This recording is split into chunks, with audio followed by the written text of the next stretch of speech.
Hi everyone, this is Meenu बुधवार। और बेटा आज करते हैं ICSC class 9th candid physics के लॉ ऑफ ग्रेविटेशन के न्यूमेरिकल्स जो आपके पेज नंबर 111 पे हैं आपकी कैंडिड फिजिक्स में। ठीक है, क्लास 9 के ग्रेविटेशन लॉ ऑफ ग्रेविटेशन के numericals page 111।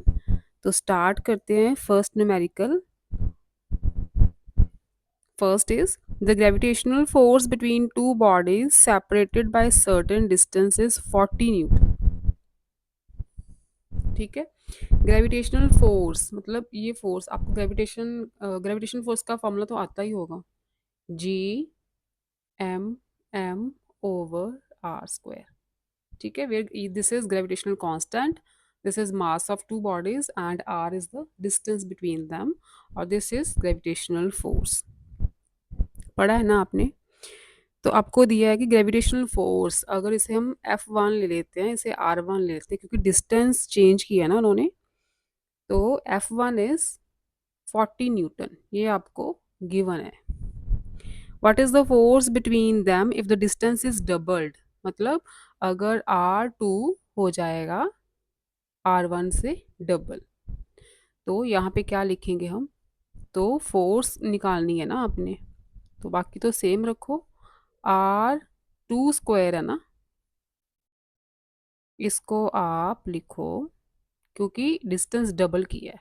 R2 is 2R1, तो इसे हम 2R1 स्क्वायर ऐसे लिख सकते हैं ना। ये बन जाएगी आपकी ओवर 4R1 स्क्वायर। ठीक है, अच्छा फर्स्ट और सेकंड को डिवाइड करो, F1 ओवर F2, ये बन जाएगा G ओवर R1 स्क्वायर। ये ओवर में आएगी ना टर्म, तो फिर मल्टीप्लिकेशन करेंगे तो रेसिप्रोकल हो जाएगा इस टर्म का, है ना। F1 ओवर F2 ये ओवर में आएगी पूरी टर्म। ठीक है, फिर इसे मल्टीप्लिकेशन में कन्वर्ट करोगे तो 4R1 स्क्वायर ओवर G ये टर्म्स कैंसिल हो गई, R1 स्क्वायर से कैंसिल हो गया, तो F1 आ गया F2 मल्टीप्लाई 4, लेकिन आपको F1 पता है 40 है, F1 की वैल्यू 40 आपको गिवन है, आपने F2 फाइंड करना है। तो F2 क्या हो जाएगा? F2 will be 40 over 4, that is 10 Newton. ठीक है, अगर डिस्टेंस को डबल कर दें तो फोर्स हो जाती है 1/4 times, because force is inversely proportional to 1/r²। ये तो आपने पढ़ा ही है, राइट। नेक्स्ट देखो, second, find the weight of a body of mass 5 kg। Body का मास दिया आपको 5 kg इन kgf।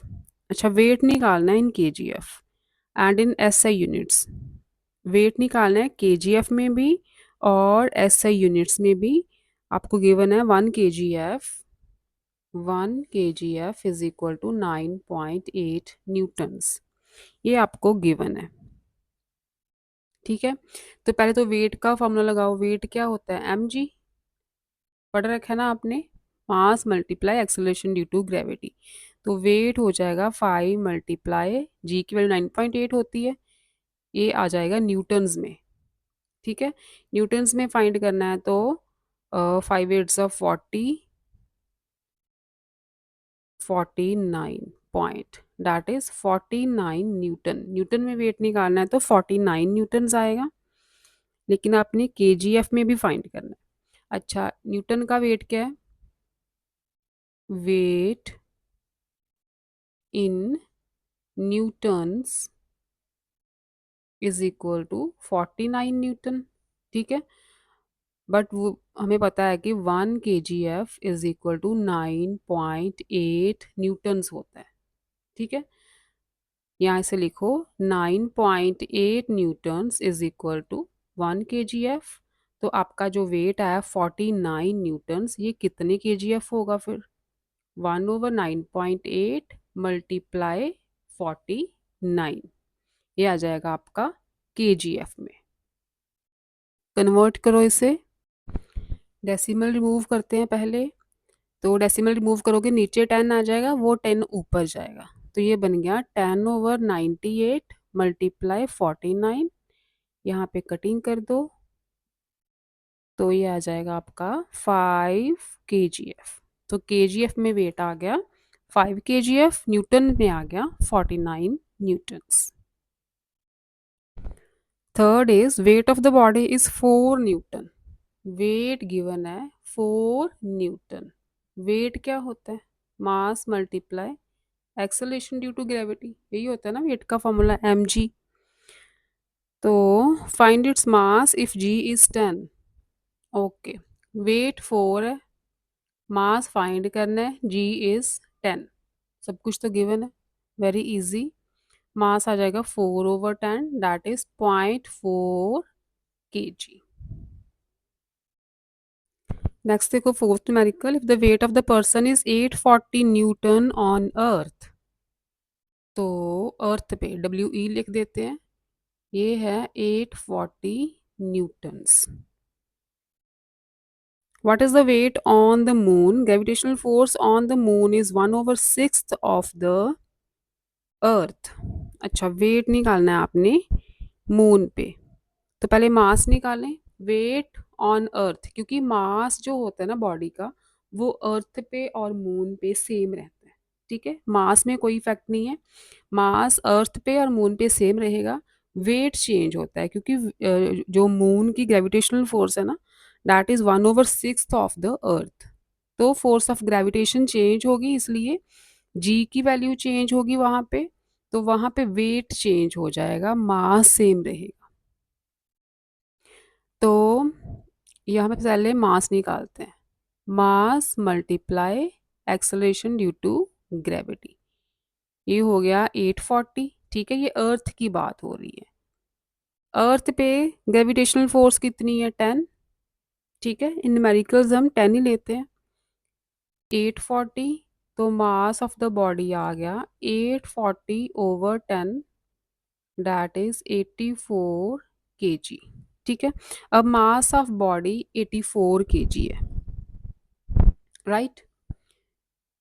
अब मून के केस में वेट ऑन द मून ये भी रहेगा तो m×g, लेकिन मून के केस में जो एक्सेलरेशन ड्यू टू ग्रेविटी है ना, इसकी वैल्यू 1/6 ऑफ द अर्थ है। मतलब अगर अर्थ पे acceleration due to gravity g है ना, तो मून पे 1/6 multiply g, that is g/6 है। ठीक है, जितनी एक्सेलरेशन ड्यू टू ग्रेविटी अर्थ पे है, उसका 1/6 पार्ट है मून पे। तो हम मून पे एक्सेलरेशन ड्यू टू ग्रेविटी को g/6 यूज करेंगे। ठीक है, mass is 84, acceleration due to gravity, अब g हमें अर्थ पे लिया है 10। ठीक है, 9.8 को नियर अबाउट 10 लिया है, तो ये आ जाएगा 10/6। इट विल बी 1 और 4।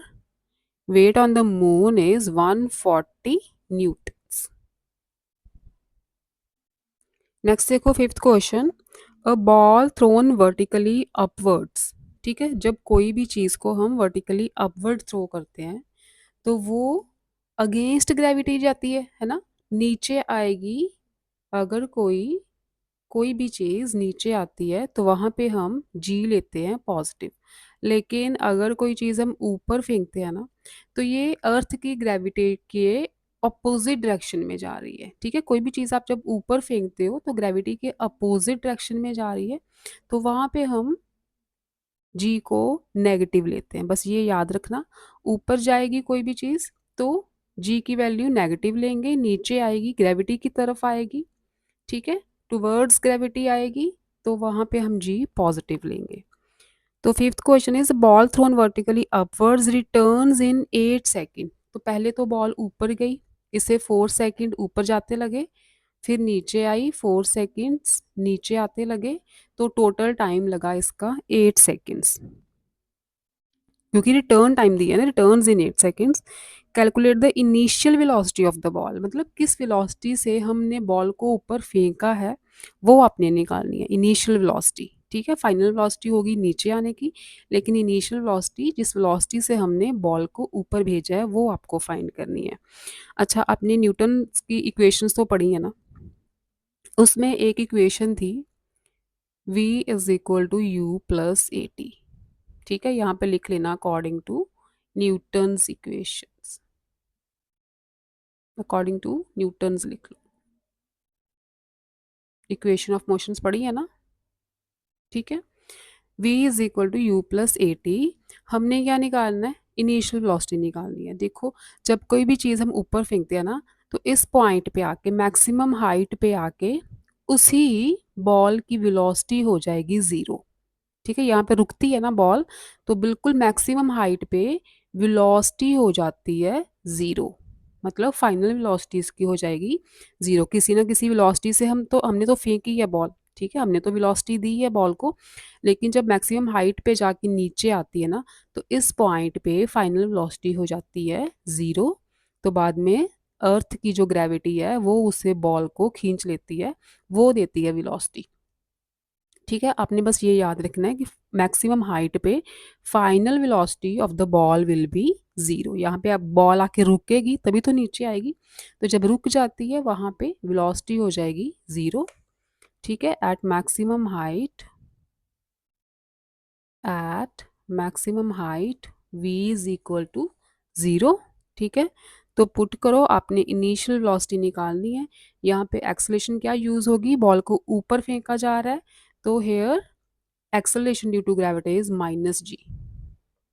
तो प्लस माइनस जी मल्टीप्लाई, ऊपर जाने में टाइम कितना लग रहा है, 4 सेकेंड्स। ठीक है, रिटर्न करने में 8 सेकेंड लग रहा है, तो ऊपर जाने में 4 सेकेंड लग रहा होगा। यहाँ पे हम यूज़ करेंगे टाइम 4 सेकेंड्स। तो ये आ गया u plus minus minus g की वैल्यू कितनी यूज़ करने को बोला उन्होंने, 10। Assume g is equal to 10, तो यहाँ पे हम g की वैल्यू 10 यूज़ करेंगे। प्लस माइनस माइनस हो गया, 10 मल्टीप्लाई 4। ठीक है, इधर ज़ीरो है, तो ये आ गया zero is equal to u minus 40। u will be, क्योंकि वेलोसिटी है, यूनिट्स के आएंगे 40 मीटर पर सेकंड। तो किस वेलोसिटी से हमने बॉल को ऊपर फेंका, 40 मीटर पर सेकंड की वेलोसिटी से। Second point is maximum height reached. Maximum height मतलब ये वाला हाइट आपने निकालनी है कि किस हाइट तक ये बॉल गई होगी। ठीक है, तो सेकेंड इक्वेशन ऑफ मोशन थी न्यूटन की, s is equal to u t plus half a t square. ठीक है, यहाँ पे ग्रेविटेशन की बात हो रही है, हाइट की बात हो रही है, तो डिस्टेंस कवर्ड को हम हाइट लिखेंगे, क्योंकि बॉल को ऊपर फेंका जा रहा है ना, तो ये वाला जो डिस्टेंस है दैट इज हाइट। ठीक है, डिस्टेंस को ही हम हाइट लिख देते हैं। ये रहेगी। अच्छा, यहाँ पे एक्सेलरेशन ड्यू टू ग्रेविटी, क्योंकि बॉल ऊपर जा रही है, तो माइनस जी यूज़ करेंगे मल्टीप्लाई टी स्क्वायर। ठीक, एच आपने फाइंड करनी है। इनिशियल वेलोसिटी आप निकाल चुके हैं 40, ऊपर जाने में टाइम कितना लग रहा है, 4 सेकेंड्स। ठीक है, आधा टाइम लगेगा ना ऊपर जाते। प्लस हाफ माइनस जी की value minus 10 multiply T square, that is 4 square. 4 square is 16। तो ये आ गया 4 4 जा 16, 160। इसकी कटिंग कर दो, 5 लेकिन माइनस है, प्लस माइनस माइनस, 16 5 जा 80। तो maximum height is 80 metres, right. Next देखो, six question. A ball dropped from the top of a tower. अब देखो, बॉल को ऊपर से फेंका जा रहा है। पहले था कि नीचे से बॉल फेंकी जा रही थी, तो जी ली थी हमने नेगेटिव। अब ऊपर से यहाँ से बॉल अगर टॉप ऑफ द टॉवर से बॉल को नीचे फेंकना है आपने, तो जहाँ पे जी लेंगे हम पॉजिटिव। ठीक है, ऊपर से नीचे आ रही है चीज़, तो जी हम पॉजिटिव लेंगे, क्योंकि towards centre of the gravity जा रही है। Ball dropped from the top of a tower reaches the ground with a velocity of 60 metre per second. अब यहाँ पे देखो, इनिशियल वेलोसिटी ज़ीरो रहेगी, क्योंकि पहले बॉल रेस्ट पे थी। ठीक है, जैसे हम पकड़ी थी बॉल हमने, तब बॉल की इनिशियल वेलोसिटी ज़ीरो थी। ठीक है, जब हमने फेंका तो एक्सेलरेशन ड्यू टू ग्रेविटी के कारण उसमें वेलोसिटी आई। तो किस वेलोसिटी से बॉल आ रही है? Ball drop from top of which is the ground with the velocity of 60 metre per second, मतलब उसकी फाइनल वेलोसिटी हो गई 60 मीटर पर सेकेंड। इस पॉइंट पे वेलोसिटी ज़ीरो होती है, तो इनिशियल वेलोसिटी इसकी ज़ीरो थी क्योंकि ऊपर से फेंका जा रहा है बॉल को, तो बॉल की फाइनल वेलोसिटी, क्योंकि नीचे जाने में वेलोसिटी तो लगेगी, ठीक है। वो वेलोसिटी किस कारण लगेगी? इसके कारण। तो वो वाली जो वेलोसिटी थी, final velocity, that will be 60 metre per second आपको गिवन है। What is the height of the tower? तो टॉवर की आपने हाइट फाइंड करनी है, ठीक है। I think third equation of motion जो है, according to newton's third equation of motion क्या थी? V square minus u square is equal to 2as। पढ़ा है ना आपने? अब देखो इस केस में v square minus u square is equal to 2, ये एक्सेलेरेशन मिलेगी आपको, एक्सेलेरेशन ड्यू टू ग्रेविटी की फॉर्म में, और एस मिलेगा आपको इस हाइट की फॉर्म में, ठीक है, क्योंकि बॉल ऊपर से नीचे आ रही है, ये डिस्टेंस हम हाइट की फॉर्म में लेंगे, ठीक है। तो आपको फाइंड क्या करना है? Height of the tower find करनी है ना। तो इनिशियल वेलोसिटी 0 है, फाइनल वेलोसिटी 60 है। फाइनल वेलोसिटी 60 का square, initial velocity is 0, 2 multiply g की वैल्यू 10, हाइट आपने फाइंड करनी है, 6 6 36, 0 स्क्वेयरिंग है ना, तो 2 10 20 मल्टीप्लाई एच आ जाएगा 3600 ओवर 20, दैट इज 180 मीटर्स। तो टॉवर की हाइट कितनी आ गई? 180 मीटर्स। और भी कुछ कहा है? How much time is taken for the fall? अच्छा, कितने टाइम में वो बॉल बिल्कुल नीचे आ जाएगी? तो again v is equal to u plus a t, ठीक है, फर्स्ट इक्वेशन। फाइनल वेलोसिटी है 60, इनिशियल वेलोसिटी तो 0 है, एक्सेलरेशन टू ग्रेविटी क्या लग रही है? 10, ठीक है, नीचे आ रही है ना, तो 10 ही यूज़ करना है हमने, t। ये बन गया 60 इज इक्वल टू 10t। कितने टाइम में बॉडी नीचे आ जाएगी? 6 सेकेंड्स में। Next is seventh numerical, body of mass 10 kg, mass है बॉडी का 10 kg, taken from the earth to the moon, earth से उसी बॉडी को हम मून पे लेके जा रहे हैं। If the value of g on the earth is 9.8 meter per second square and on the moon is 1.6 meter per second square, find the weight of the body on the earth। तो weight of the body on the earth, ठीक है, W E लिख रही हूँ। Formula है mass multiply acceleration due to gravity, mass है 10 और इसकी जी की वैल्यू हमें यूज़ करनी है 9.8, तो ये आ जाएगा 98 न्यूटन्स, ठीक है। अर्थ पे वेट आ गया 98 न्यूटन्स। नेक्स्ट है mass and wait of the body on the moon, तो मास तो अनचेंज रहेगा, ठीक है, यहाँ पे लिखो mass will remain same on the moon,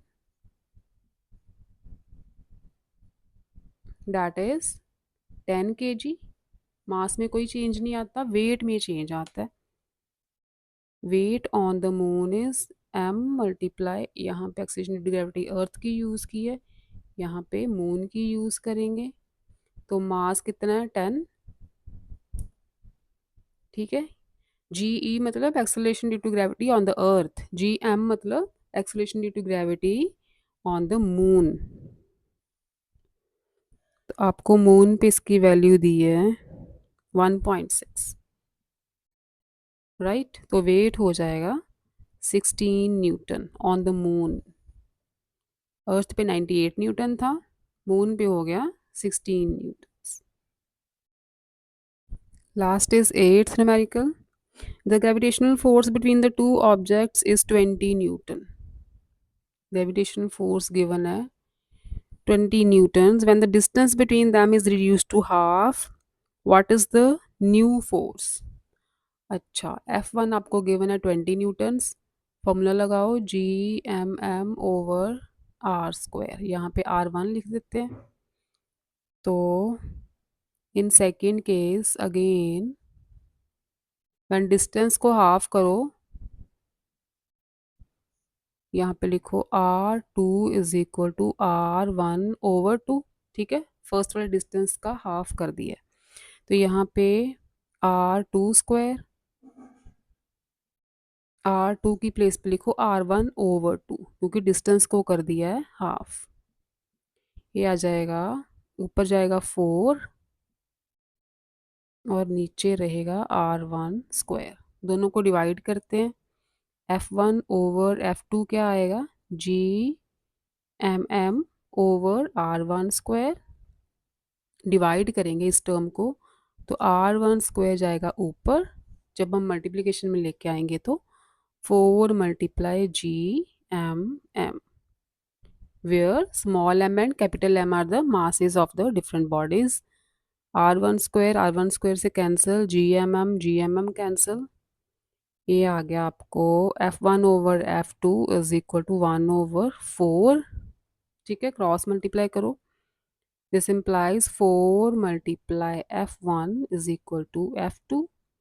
तो F2 विल बी, F1 की वैल्यू 20 न्यूटन्स है, 4 मल्टीप्लाई 20 डैट इज 80 न्यूटन्स। ठीक है, सेकंड केस में जब हम डिस्टेंस को कर देंगे हाफ, दोनों बॉडीज के इन बिटवीन का डिस्टेंस हाफ हो जाएगा, तो फोर्स हो जाएगी 4 टाइम्स। पहले 20 न्यूटन्स थी, तो हो गई 80 न्यूटन्स। तो ये थे आपके पेज नंबर 111 ग्रेविटेशन के न्यूमेरिकल्स, चैप्टर 3 है आपका ये। ठीक है, यहाँ पे लिख देती हूँ चैप्टर 3 ग्रेविटेशन। राइट, फिर मिलेंगे मैथमेटिक्स बाय मीनू में, फिजिक्स के किसी और चैप्टर के न्यूमेरिकल करेंगे। ओके बच्चों, बाय बाय।